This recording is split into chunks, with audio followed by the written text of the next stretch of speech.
7 jours avant mon anniversaire, mes 3 enfants ont poussé un accord de vie sur la table souriant froidement, comme si je n'avais pas le choix. Ils ne savaient pas que je possédais toujours un ranch de 720 acres, que je détenais 5 millions de dollars en fiducie et que j'avais un plan pour effacer les sourires narquois de leur visage. Accord de transition et de succession de propriété. Ils ont fait glisser le document sur la table en chaîne polie, comme si c'était un menu. En haut, dans une police froide et carrée, se trouvaient les mots « accord de transition et de succession de propriété ». Juste comme ça, le ranch de 720 acres pour lequel mon défunt mari et moi avions sué sang et eau, la maison où je les avais élevés, m'était rendu avec des conditions, par mes propres enfants. Mais c'est une phrase, enfouie près du bas, dans le langage froid et stérile des avocats, qui m'a coupé le souffle. L'occupante, la colonelle Eleanor Vance, peut rester sur les lieux dans les quartiers des invités, sous réserve de son comportement et de sa clarté mentale. Les quartiers des invités, sous réserve de mon comportement, comme si j'étais une locataire en probation dans la vie que j'avais bâtie. Mon fils, Marcus, a parlé le premier. Il le faisait toujours. Nous voulons juste ce qu'il y a de mieux pour le ranch, maman, a-t-il dit, sa voix lisse d'une raisonnabilité exercée. Tu ne rajeunis pas. Cela t'offre une sécurité. Ma fille, Claire, s'est penchée en avant, sa voix un murmure mielleux et condescendant. Tu seras toujours là, bien sûr, dans la petite maison au bord du ruisseau. Tu as toujours aimé le soleil du matin là-bas. Ma plus jeune, Sophie, n'a rien dit. Elle m'a juste regardé, les mains jointes, son expression indéchiffrable. J'ai laissé mes yeux passer d'un visage à l'autre. Les enfants que j'avais soignés pendant leur fièvre, et pour qui j'avais lutté lors des conférences parents-professeurs, étaient maintenant assis devant moi comme un conseil d'administration hostile. Le silence s'est étiré. Finalement, j'ai pris le stylo qu'ils avaient placé si espérément à côté du document. Je n'ai pas signé. Je l'ai cliqué 1 fois, 2 fois, puis je l'ai posé. Je vois, ai-je dit, ma voix dangereusement égale. Alors, c'est à ça que ça en vient. Pas besoin de faire traîner les choses, maman, a dit Marcus avec un soupir. C'est juste des affaires. Des affaires. Ils avaient pris 42 ans de ma sueur, de mon mariage, et de mes souvenirs, et les avaient réduits à une transaction. J'ai regardé la table, puis eux. Je ne signerai pas ceci, ai-je dit. L'air dans la pièce est devenu froid. La mâchoire de Marcus s'est serrée. Tu perdras tout si tu ne le fais pas, mais je m'étais déjà levé. Vous avez exprimé votre position clairement, ai-je dit. Maintenant, permettez-moi d'exprimer la mienne. J'ai quitté la pièce. J'ai atteint le porche arrière avant que le tremblement ne commence. Non pas de peur, mais de la réalisation soudaine et choquante que l'amour que je leur avais donné n'avait peut-être jamais été suffisant. Dehors, le vaste ciel du Wyoming s'étendait, indifférent. J'avais commandé 300 soldats sur un champ en Irak. J'avais géré des chaînes d'approvisionnement de millions de dollars et évacué des convois sous le feu. Mais rien dans mes 30 ans de service ne m'avait préparé au moment où vos propres enfants essaient de vous conquérir dans votre propre cuisine, en souriant pendant qu'ils le font. Ils pensaient que je plierais. Ils pensaient que j'étais trop fatigué, trop seul, trop sentimental pour riposter. Ils n'avaient aucune idée de ce qu'ils venaient de réveiller. Si vous avez déjà été poussé à bout par votre propre sang, alors vous connaissez ce moment où la tristesse se transforme en acier. Je ne me suis pas contenté de quitter cette table. Je suis entré dans une guerre silencieuse, intelligente et impitoyable. Une guerre que je n'ai pas commencée, mais une guerre que j'étais damné de finir. Je suis resté sur ce porche jusqu'à ce que le soleil se perde derrière les montagnes bigornes. Le vent s'est levé, faisant vibrer le toit en tôle. À l'intérieur, j'entendais leurs voix étouffées, stratégisant, attendant que je craque. J'ai descendu les marches, mes bottes crissant sur le chemin de gravier.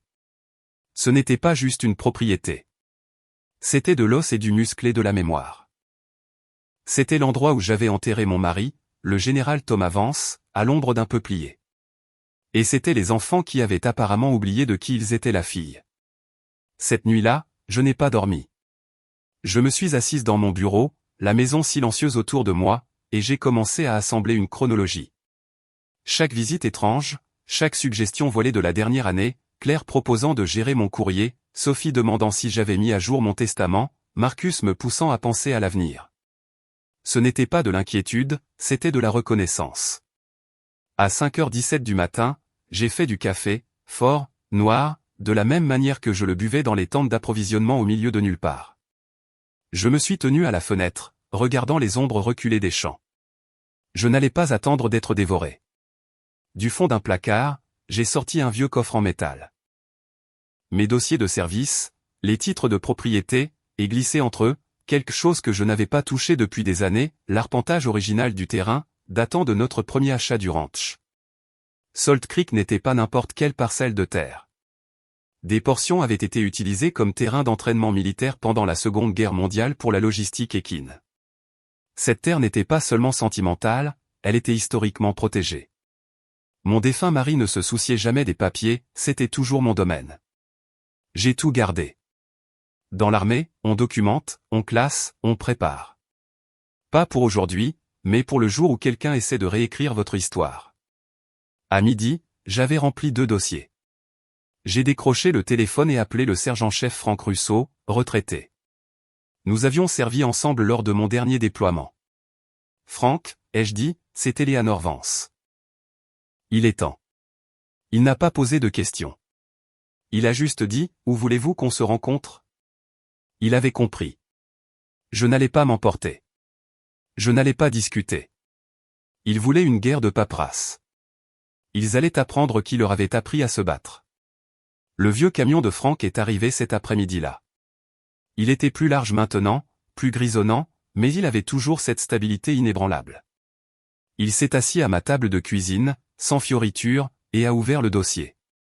Il a feuilleté la vieille carte avec le cachet du ministère de la Défense. Il a sifflé doucement. Cette terre n'est pas seulement la vôtre, colonel, a-t-il dit. Une partie est toujours sous une désignation militaire protégée. Cela va avoir de l'importance. Nous avons passé 2 heures à disséquer chaque aspect légal. Je ne veux pas seulement les bloquer, ai-je dit. Je veux construire un mur d'acier si haut qu'ils ne pourront jamais réessayer. Franck s'est adossé. Alors vous avez besoin de quelqu'un de plus méchant que moi. Vous avez besoin du juge Thorne. Je l'avais déjà appelé. Le juge retraité Elias Thorne vivait dans une cabane sans internet et avec une profonde méfiance envers toute personne de moins de 60 ans. Il était direct, brillant, et avait une fois fait échouer une acquisition de terre par une entreprise au nom d'un vétéran du Vietnam en moins d'une semaine. J'avais rendez-vous pour le lendemain matin. Cette nuit-là, j'ai parcouru le périmètre du ranch à la lampe de poche. Chaque loquet de portail que je vérifiais, chaque porte de grange que je sécurisais était un acte silencieux de récupération.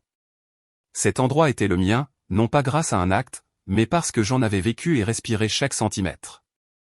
Le lendemain matin, j'ai conduit jusqu'à la cabane du juge Thorne. Il était déjà sur le porche avec 2 tasses de café. Franck m'a parlé, a-t-il dit, sautant les formalités. Voyons ce que vous avez. Nous avons passé 3 heures à sa table.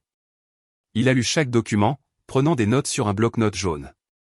Quand il est arrivé à la clause concernant ma clarté mentale, il s'est arrêté. Ils veulent contrôler le récit, a-t-il dit. Vous dépeindre comme instable. Mais ceci, il a tapoté mes éloges militaires. Cela montre une vie de leadership. Nous pouvons retourner cela. Je ne veux pas de pitié, ai-je dit. Vous n'en aurez pas, a-t-il répondu, un sourire sombre sur son visage. Après que nous les aurons écrasés, vous aurez du respect. Au moment où je suis parti, le plan était en place. Des contre-attaques légales, un positionnement public, et un avertissement discret envoyé aux bureaux d'État et fédéraux appropriés. Il ne verrait rien venir. Cet après-midi-là, j'ai appelé Isabelle Diaz, la rédactrice en chef du journal local. Elle était vive, factuelle, et avait la réputation de dire la vérité. Je lui ai tout raconté. Pas de larmes, pas de supplications, juste les faits, l'accord de succession, la clause de compétence mentale, l'histoire militaire du terrain. Elle n'a pas interrompu. Quand j'ai eu fini, elle a juste dit, je passe demain matin. L'article est paru en ligne 3 jours plus tard. Le titre était une lame, ancienne combattante décorée et propriétaire de ranch, sous pression de ses enfants pour céder une terre historique. L'histoire s'est répandue. Les médias locaux l'ont reprise. Les commentaires ont afflué de personnes qui se souvenaient de moi, qui se souvenaient de mon mari. Mon nom avait un sens dans ce comté. Il signifiait intégrité. Il signifiait travail. J'ai passé ce dimanche dans le jardin à tailler des roses. La voiture de Claire est passée 2 fois. Elle ne s'est pas arrêtée. Le lendemain, Marcus a appelé. Je n'ai pas répondu. Ce soir-là, Sophie a envoyé un texto, « Pouvons-nous parler sans drame ?» J'ai éteint mon téléphone. Je n'avais aucun intérêt pour leur performance de remords. Leurs intentions étaient claires.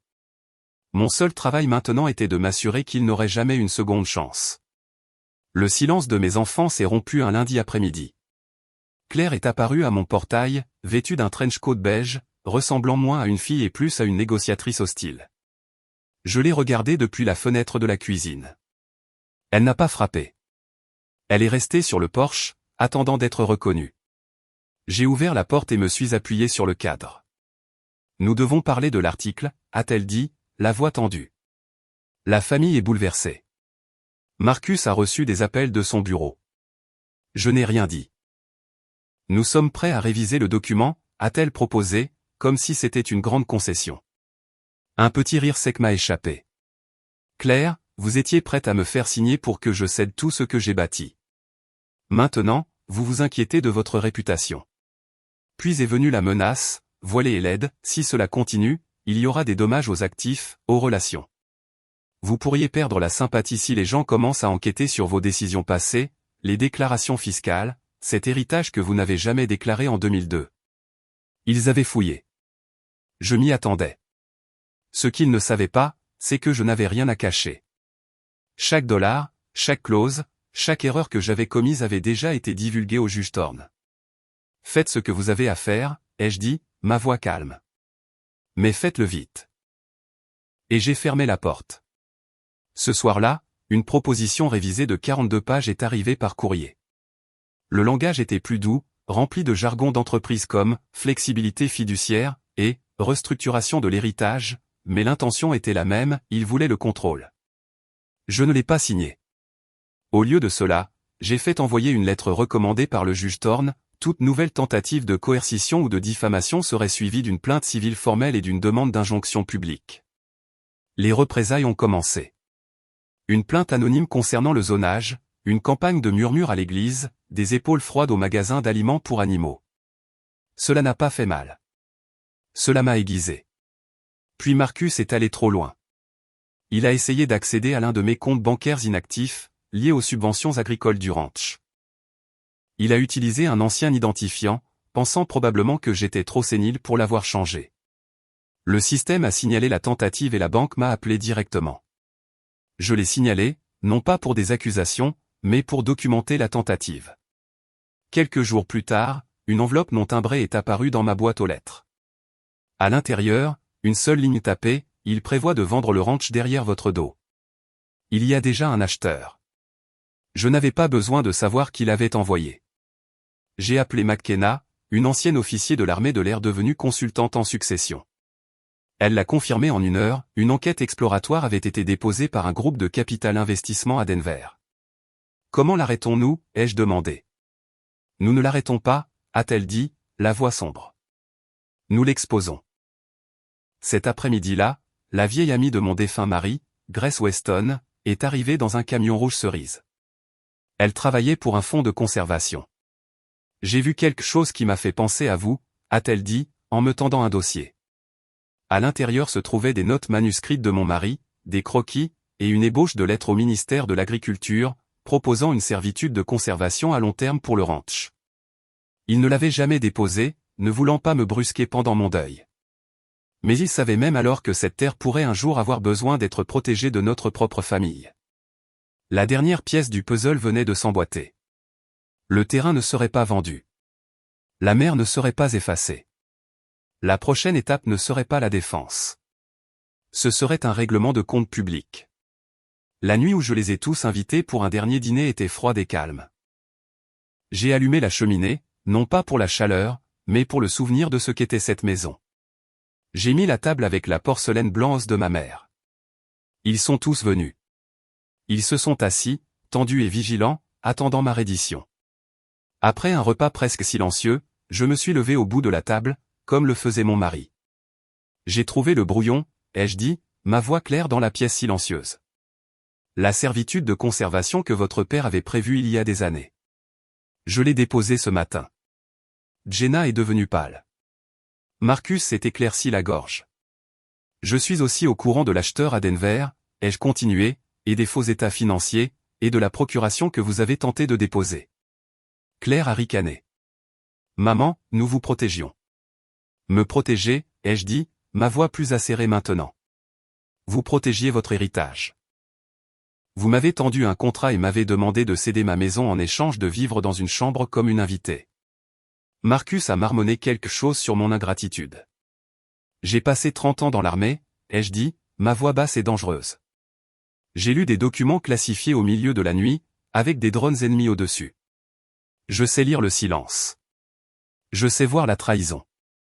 Et j'ai vu tout ce que j'avais besoin de voir dans vos yeux. Vous devez partir maintenant.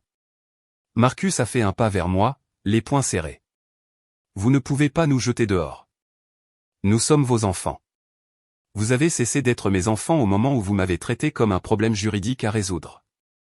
À ce moment-là, McKenna, mon assistante, qui était restée à l'étage tout le temps, a parlé doucement dans le microphone caché dans mon foulard, audio enregistré, flux vidéo stable. J'ai tout, colonel. Ils se sont figés. Le shérif adjoint sera là dans 5 minutes pour délivrer les ordonnances de non-contact officielles, ai-je dit calmement. Ils sont partis dans une tempête de silence choqué. Après que la porte se soit refermée, je me suis appuyé dessus, mes jambes tremblant légèrement, non pas de peur, mais de soulagement. La donne avait changé. Le lendemain matin, le givre sur la rampe du porche semblait scintiller d'une nouvelle lumière. Mon avocat, Joseph Maddox, avait déjà déposé les requêtes d'urgence. Les actifs liés au ranch et au trust familial étaient gelés. La LLC que mes enfants avaient créée comme véhicule de holding pour un rachat discret était maintenant enlisée, signalée pour activité frauduleuse. La surprise n'était pas qu'ils aient essayé de vendre le terrain. La surprise était la durée pendant laquelle ils l'avaient planifié. Mais leur toile complexe de petites pressions silencieuses et de commentaires passifs n'avait pas fait le poids face à la vérité simple et inflexible. Joseph avait un ton concentré, légèrement dangereux au téléphone. Le juge qui examinait les requêtes était un homme qu'il connaissait bien, un homme qui avait déjà vu cette histoire se dérouler. L'ordonnance d'éloignement les interdisait de la propriété. McKenna avait maintenant une procuration limitée mais efficace, et j'avais recommencé à porter un petit enregistreur. De vieilles habitudes. Quelques jours plus tard, une lettre est arrivée de l'avocat de Sophie, pleine de menaces à peine voilées, masquée en plaidoyer pour une médiation réparatrice. Je n'ai pas répondu. Au lieu de cela, j'ai écrit ma propre lettre à l'association du barreau de l'État, une plainte éthique formelle, étayée par des enregistrements et des témoignages. Laissons la loi décider quelles limites ils avaient franchies. La visite de Jenna fut inattendue. Elle se tenait sur le porche, sans maquillage, les cheveux au vent, ressemblant moins à une stratège et plus à une femme à bout de chemin. Elle m'a dit qu'elle ne m'avait jamais détesté. Elle était juste jalouse de la confiance que mon mari m'avait accordée. Je vois la différence maintenant, a-t-elle dit, la voix brisée. Vous l'avez mérité. Je l'ai exigé. Elle s'est excusée de ne pas s'être présentée à ma cérémonie de promotion militaire il y a des décennies. Je ne savais aimer les gens que lorsqu'ils étaient en dessous de moi, a-t-elle avoué. Je lui ai dit que je lui pardonnais, mais je ne l'incluais plus dans ma vie. Elle a laissé derrière elle un dossier. À l'intérieur se trouvaient de vieilles photos de mon mari me demandant en mariage, des photos que je croyais perdues depuis des décennies. La dernière rencontre fut avec Marcus. Il avait conclu un accord de plaidoyer, une probation et une restitution.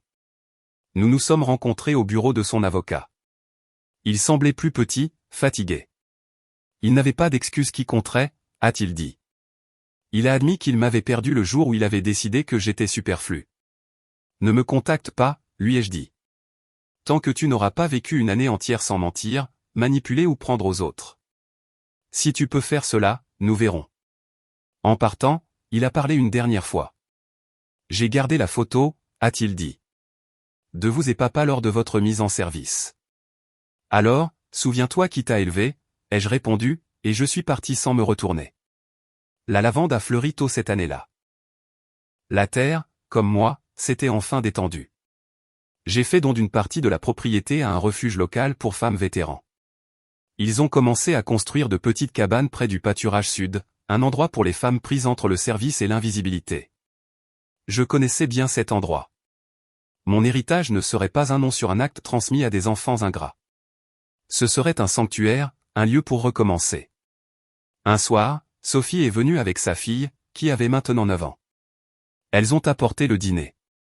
À table, Sophie a regardé la pièce familière et a souri. L'endroit est différent, a-t-elle dit. Oui, ai-je répondu. Parce que je le suis. Sa fille s'est penchée vers moi et a chuchoté qu'elle voulait vivre ici un jour. J'ai embrassé le sommet de sa tête. Peut-être qu'elle le ferait, ou peut-être qu'elle irait construire quelque chose de son cru. Dans tous les cas, elle saurait d'où elle venait. Cette nuit-là, j'ai raccroché la photo de mon mari et moi le jour de ma promotion. La femme sur cette photo, celle qui dirigeait avec dignité, vivait toujours ici.